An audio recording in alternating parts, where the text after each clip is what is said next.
रवाना हुई। जब वो वहाँ पहुंची तो देखा दरबार मेहमानों से भरा हुआ है। शहर के मोहतरम लोग बैठे हैं और उनके सामने अल्लाह के रसूल सल्लल्लाहु अलैहि वसल्लम तशरीफ फरमा हैं। हजरत फातिमा बोली, अस्सलाम वालेकुम, ए मेरे वालिद मोहतरम, ए अल्लाह के रसूल सल्लल्लाहु अलैहि वसल्लम, मैं हाजिर हो गई हूँ।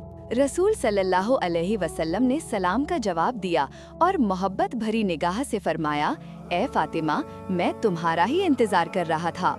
हजरत फातिमा बोली, या रसूल अल्लाह, कुलसूम मेरे घर आई और मुझे साथ ले आई।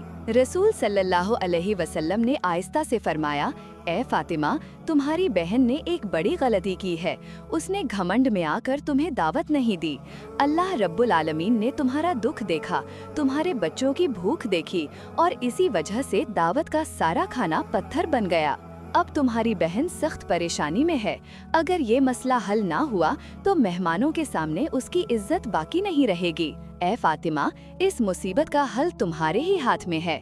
हजरत फातिमा ने कहा, या रसूल अल्लाह, मैं क्या कर सकती हूँ? अल्लाह की रजा के लिए मुझे क्या करना चाहिए? रसूल अल्लाह सल्लल्लाहु अलैहि वसल्लम ने नरमी से फरमाया, ए फातिमा, अगर तुम दिल से अपनी बहन कुलसूम को माफ कर दो और अल्लाह के हुजूर हाथ उठाकर दुआ करो तो अल्लाह पाक जरूर इस मुसीबत का हल फरमा देंगे।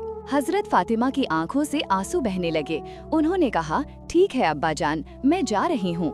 फिर हजरत फातिमा बहन कुलसूम को लेकर बावर्ची खाने में गईं, जहाँ कुछ देर पहले अलग तरह तरह के खाने पत्थर बन चुका था।